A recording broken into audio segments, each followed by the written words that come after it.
मधुर भाषा संस्कृतम्, मृदुल भाषा संस्कृतम्। सर्वेभ्यो नमो नमः। आज की संस्कृत कक्षा में आप सबका स्वागत है और आज हम जानने वाले हैं संस्कृत के प्रसिद्ध कवियों से संबंधित प्रश्नों को।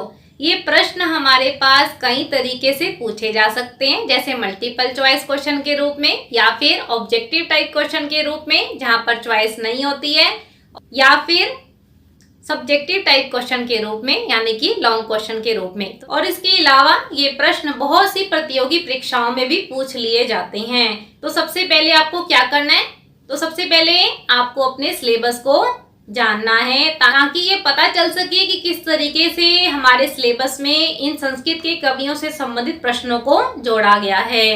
तो एक श्रृंखला में हम संस्कृत के प्रसिद्ध कवियों से संबंधित प्रश्नों को जानने वाले हैं, तो इसलिए आप हमारे साथ सभी लेक्चर्स में जरूर जुड़े रहें।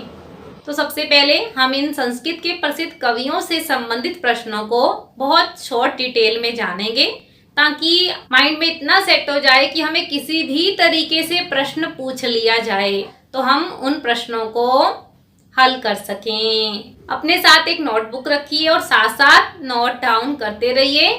जहां भी आपके डाउट्स हो तो आप कमेंट बॉक्स में पूछ सकते हैं। तो चलिए देर ना करते हुए आरंभ करते हैं।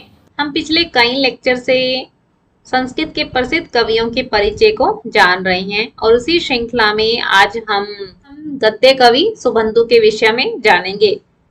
उससे पहले हम 3 गद्य कवियों के विषय में जानते हैं कि उन्होंने कौन कौन से गद्य काव्य लिखे हैं, उनकी क्या विशेषताएं हैं, गद्य किसे कहते हैं। तो चलिए सुबंधु को जानने से पहले हम तीनों गद्य कवियों की इंट्रोडक्शन को जान लेते हैं। सुबंधु, दंडी और बाणभट्ट। सुबंधु के द्वारा कौन सा गद्य काव्य लिखा गया है? वासवदत्तम। और दंडी के द्वारा दशकुमार चरितम और बाणभट्ट के द्वारा कादंबरी। उसके बाद हम जानते हैं कि गद्य काव्य किसे कहते हैं। जो रचना छंद इत्यादि से रहित होती है, ऐसे श्रव्य काव्य को गद्य काव्य कहते हैं। और उसके अतिरिक्त भी परिभाषा दी गई है कि जो पद्य से रहित रचना होती है उसे गद्य कहते हैं। पद्य से स्पष्ट है स्टूडेंट्स? पद्य क्या होते हैं? जो आप श्लोक भाग या फिर हिंदी में जैसे देखते हैं दोहा इत्यादि, उस भाग को हम पद्य कहते हैं। जहां पे श्लोक इत्यादि से रहित रचना होगी तो वह रचना गद्य होगी। ठीक है स्टूडेंट्स? और आप देखिए गद्य जो रचना है उसे कैसे परिभाषित किया, क्योंकि मानव जो है अपने विचार किस भाषा में अभिव्यक्त करेगा? श्लोकों में अभिव्यक्त करेगा या फिर गद्य में करेगा? गद्य में करेगा। अपने विचारों की अभिव्यक्ति प्रत्येक व्यक्ति किस भाषा में करता है? गद्यात्मक भाषा में करता है। और गद्य शब्द गद धातु से यत प्रत्यय कर बना है। तो इस तरीके से आपसे ये जो प्रश्न पूछे जाएंगे कि 3 गद्य कवि कौन से हैं, उनके द्वारा रचित 3 गद्य काव्य कौन से हैं, गद्य काव्य किसे कहते हैं, गद्य शब्द की उत्पत्ति किस प्रकार हुई है। तो इन प्रश्नों को आपने तैयार करना है। ठीक है स्टूडेंट्स? गद्य के विषय में बहुत सुंदर कहा गया कि गद्यम कविनाम निक्षम वदंती, कि गद्य कवियों की निक्षा माने कसौटी है। अगला प्रश्न पूछा जाता है कि गद्य काव्य की सृष्टि किस प्रकार हुई। तो आप बताएंगे कि पद्य काव्य से लोक कथाओं के माध्यम से हुई। अब हम जानते हैं कि गद्य काव्य के कितने भेद हैं। 2 भेद हैं। कौन कौन से?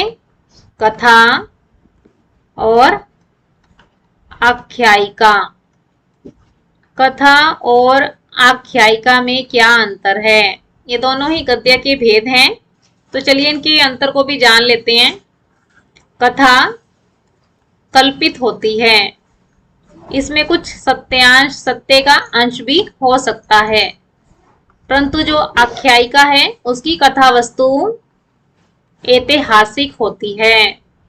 कथा गद्यात्मक होती है और आख्यायिका गद्य पद्य मिश्रित होती है, गद्य पद्य दोनों में होती है। कथा की भाषा संस्कृत, प्राकृत आदि होती है, जबकि आख्यायिका की भाषा केवल संस्कृत होती है। कथा में विभाजन नहीं होता है, जबकि आख्यायिका में विभाजन होता है। और वह विभाजन किस में होता है? या तो उच्छ्वासों में होगा या फिर निश्वासों में। कथा का वक्ता कोई भी हो सकता है और आख्यायिका का वक्ता कौन होता है? केवल नायक। नायक ही स्वयं होता है। कथा की शैली कौन सी होती है? वर्णनात्मक। और आख्यायिका की शैली भावात्मक। तो इस तरीके से स्टूडेंट्स आपको क्लियर हो गया कि गद्य काव्य के भेद कितने हैं? 2 भेद हैं। कौन कौन से हैं? कथा और आख्यायिका। और कथा और आख्यायिका में कैसे डिफरेंस किया जा सकता है, कथा और आख्यायिका में क्या अंतर है, तो इस अंतर को आपने याद रखना है, क्योंकि अब हम आने वाले लेक्चर्स में सुबंधु, दंडी और बाण, जो कि तीनों गद्य कवि हैं, उनके विषय में जानेंगे और उनके द्वारा कौन कौन सी गद्य काव्यों की रचना की गई है, और उसमें ये हमारी बहुत हेल्प करेगा। तो इसलिए पहले आप गद्य काव्य के भेद को अच्छे से समझ लीजिए, उनमें क्या डिफरेंस है, ताकि जब हम इन 3 गद्य कवियों के बारे में जानें तो हमारे लिए वो लेक्चर्स आसान हो जाएं। ठीक है स्टूडेंट्स? तो चलिए सबसे पहले हम सुबंधु के विषय में जानते हैं। और सुबंधु के जीवन की कोई भी प्रामाणिक जानकारी उपलब्ध नहीं होती है। और हम जान चुके हैं कि गद्य काव्य की सृष्टि किस प्रकार होती है। गद्य काव्य की सृष्टि पद्य काव्य से लोक कथाओं के माध्यम द्वारा। और हमने जाना कि गद्य कवि के विषय में क्या कहा गया है कि गद्य कवि नाम निक्षम वदंती, कि गद्य कवियों की कसौटी है। इनका समय क्या बताया गया है? 7वीं शताब्दी का पूर्वार्ध। इनकी रचना का क्या नाम है?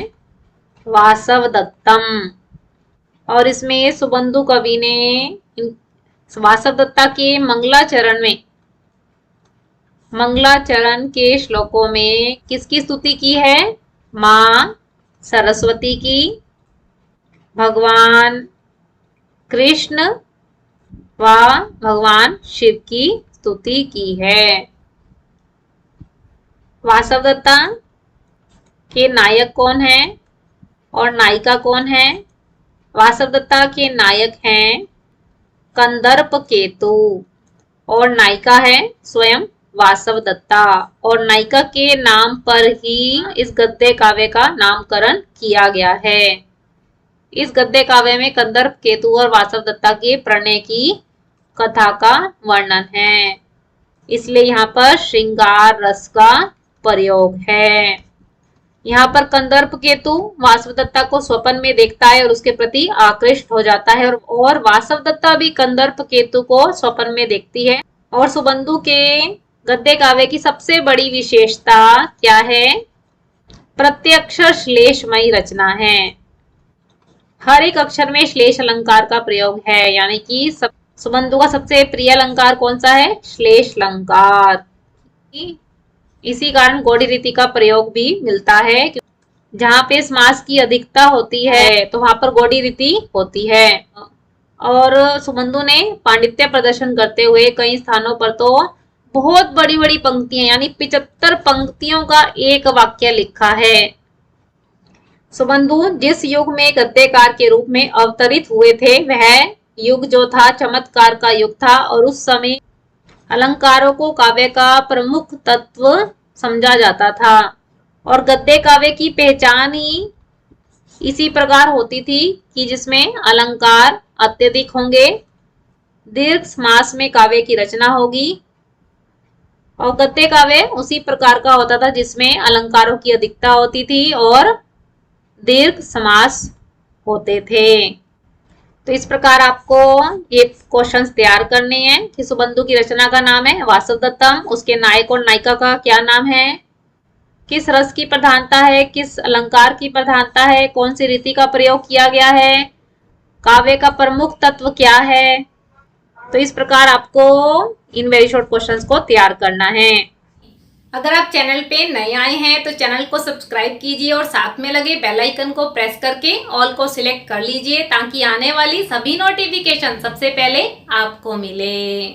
अगर आपको ये प्रश्न सब्जेक्टिव टाइप के रूप में आ गए तो कैसे अटेम्प्ट करोगे? सबसे पहले भूमिका, उसके बाद इनका जीवन परिचय जिसमें आप इनके माता पिता, जन्म स्थान, शिक्षा, दीक्षा, किस राजा के आश्रित रहे, ठीक है, विवाह इत्यादि आप यहाँ पर जोड़ेंगे। और उसके पश्चात इनका समय बताएंगे कि अंतः व बाह्य शास्त्रीय के अनुसार क्या समय बताया गया है।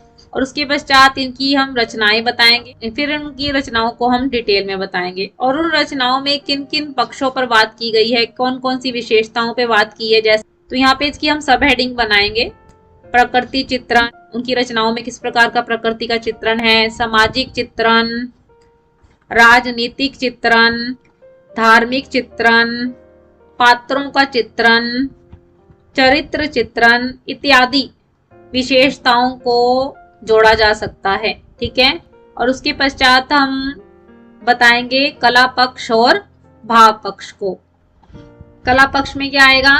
भाषा, शैली, किस प्रकार की भाषा का प्रयोग किया गया है, और उसके बाद अलंकार और छंद के बारे में बताएंगे। भाव पक्ष में आप बताओगे कि कौन सा भाव है, कौन सा रस का प्रयोग है, कौन सी रीति व गुण का प्रयोग किया गया है। तो फिर एंड में आप निष्कर्ष बताएंगे। इस तरीके से आपको लॉन्ग क्वेश्चन यानी कि सब्जेक्टिव टाइप क्वेश्चन किस तरीके से आएगा, तो ऐसे आपको हेडिंग बना के तैयार करना है। तो यहाँ तो हम बहुत शॉर्टकट में तैयार कर रहे हैं क्योंकि जब आपको शॉर्टकट में पता चल जाएगा इनकी क्या विशेषताएं हैं तो वह क्वेश्चन आपका डिटेल में भी आसानी से तैयार हो जाएगा, ठीक है। तो आज की कक्षा में हमने संस्कृत के प्रसिद्ध कवियों से संबंधित प्रश्नों को जाना कि किस तरीके से हमें प्रश्न पूछे जाएंगे और हमें उसे किस प्रकार से अटेम्प्ट करना है। तो इससे संबंधित आपका कोई भी डाउट हो तो आप कमेंट बॉक्स में पूछ सकते हैं। आपकी कोई सजेशन हो तो वह भी आप कमेंट बॉक्स में बता सकते हैं। आपको लेक्चर कैसा लगा यह भी आप कमेंट बॉक्स में जरूर बताएं। अगर आपको लेक्चर अच्छा लगा तो आप इसे लाइक कीजिए, ज़्यादा से ज़्यादा अपने फ्रेंड्स के साथ इस लेक्चर को शेयर कीजिए। और अगर आप संस्कृत की अपडेट के साथ जुड़ा रहना चाहते हैं, सिलेबस कवर करना चाहते हैं, संस्कृत को सीखना चाहते हैं तो आप चैनल को सब्सक्राइब भी जरूर कीजिए। आप हमें फेसबुक और इंस्टाग्राम के पेज पे भी फॉलो कर सकते हैं। आशा रख सकते हैं कि आपने इस लेक्चर को बहुत ध्यान से सुना होगा और साथ साथ नोट्स भी बनाए होंगे। तो ऐसी नई अपडेट्स और नए टॉपिक के साथ हम मिलते रहेंगे। नमो नमः। नमः संस्कृताय।